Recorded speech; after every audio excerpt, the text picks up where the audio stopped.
Hello and welcome to another video in choosing your main series. The goal of the series is to give you all the details related to builds, playstyle and leveling for each class, so you can make an informed decision if you should start or switch to that specific class. This video will be focused on Mesmer and all its specs, and we will start with the core class. Mesmer is a light armor class with a decent HP pool compared to Elementalist and a bit lower when compared to Necromancer. This class is also a complex one due to its clone and phantasm mechanic. At least at first, once you get used to it, you will find it very nice to play. Let me explain how this mechanic works. Each weapon has a skill to create a phantasm and another one to create clones, or it can have both if it is a two-handed weapon. A phantasm is a transparent clone that does a skill, and once it completes it, it changes to a clone. There are skills that generate two phantasms, so at the end of the skill, you'll get two clones. Clone skills, on the other hand, do not have any skills or extra damage. Once it is summoned, it will go to its target and auto-attack. Their role is to be used as a distraction or ammo for your F1 to F4 skills, which are just above your main weapon skills. Each one of those skills has a different effect. F1 is a pure DPS skill and works great with power damage. F2 applies confusion, so it works great with Condi builds. F3 is a crowd control skill and it will daze the target. And F4, which is a defensive skill and makes you invulnerable for a period of time. And one more thing to keep in mind is that the more clones you have, the bigger their damage, duration, CC or invulnerability. But that is not all in regards to mechanics. Mesmer is one of the few classes that have a portal skill, and you can actually use it twice if you have Mimic on your utility bar. This is why you will see Mesmer supporting people for jumping puzzles. As for the leveling experience, you have access to lots of weapons to test out and learn while getting to level 80. And you'll have lots of utility skills to make that easier. The one thing that I do not like is that you do not have a signet or a skill that increases the running speed. But that is just a minor thing. And when you reach level 80, this class will be able to handle plenty of content, especially getting the hero points in expansion maps. If you want to see the build that I used to farm those, you should see it on the screen now.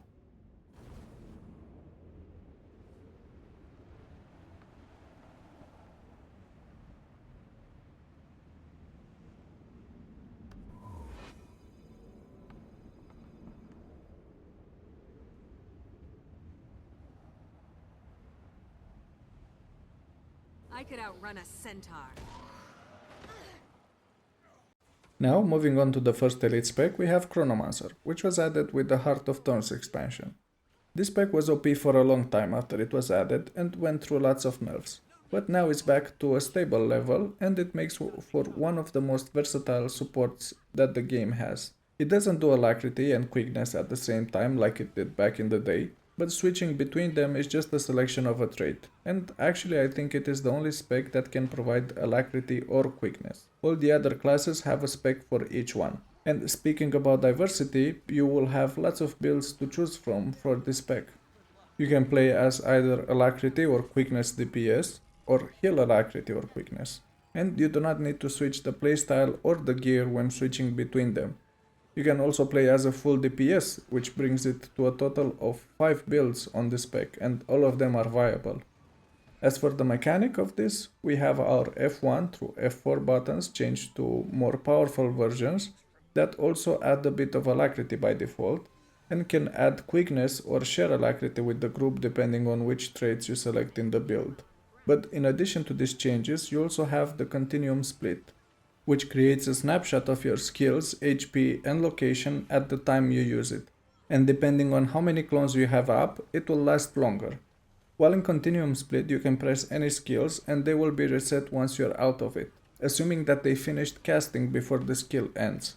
This can make for a very powerful opener, but it can also affect you in some situations. For example, being teleported back into a puddle in the Bone Skinner strike. And one more thing to keep in mind with this skill is that it can be damaged and destroyed by enemies, and it will pull you out of the continuum split. Another change that we get with Chrono is that we gain access to the shield, which is a very good option for support builds or open world builds that need some defense. But you also gain access to the rifle if you have Secrets of the Obscure. which is another support option but works very well with the heal build for Chrono. And since you gain access to the weapons from other specs, Dagger is also a great addition for the DPS and support builds. And as for the builds, you will find all of them in the description of the video.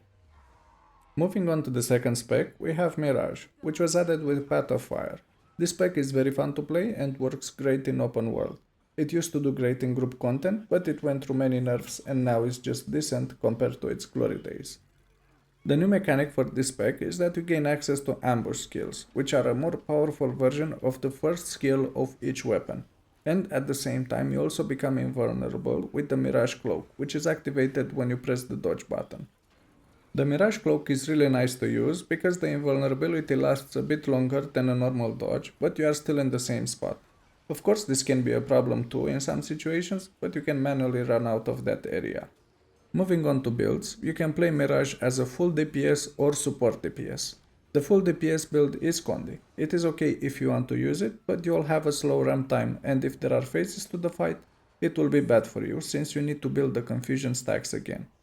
As for the DPS build, you can play it as a Condi Alak, but because you are dependent on your clones being up to finish the ambush skills, it is not easy to keep up the alacrity as it is with Chrono. My favorite build is Celestial, and it works great in open world, and you have some power damage to kill normal mobs too. And you also have survivability, with the clones to take aggro away from you if you take on some champions. Moving on to weapons, Mirage gains access to Axis, which is a melee Condi weapon, and it works great for the DPS build. The support build is still better off with two staffs. Mirage also gains access to the rifle from Secrets of the Obscure, which can be used in open world if you need some healing. But I would stick to using the dagger for open world instead of the axe since it is ranged and works well with the hybrid build. And speaking about builds, you should see the one that I was using on the screen now.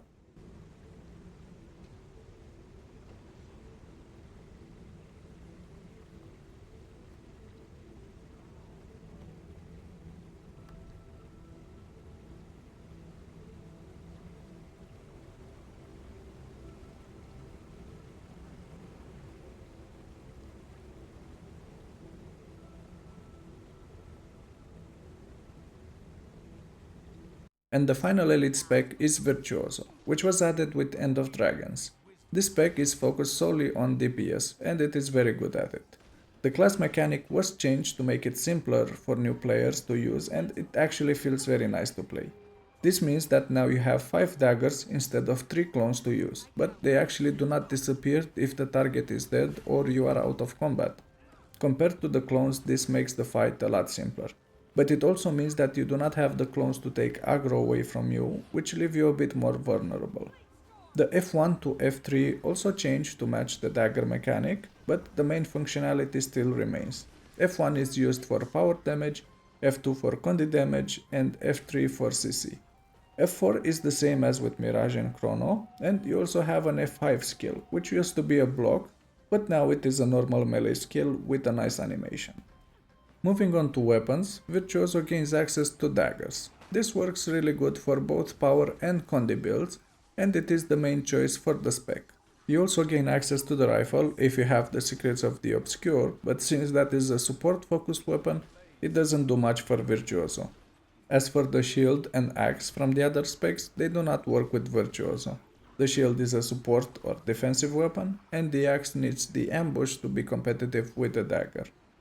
Now, for the builds, like mentioned in the beginning, this spec is good at one thing, and that is DPS. And that means both power and condi builds work. But the condi build is less complex to play, and I actually use this as a DPS build for my Mesmer. It is very nice to play because of the blades and range that you get, and it also has a fast ramp time since it is focused on bleeding instead of confusion, so you're not as affected when the boss phases. I will put on the screen the Condi DPS build that I use for group content.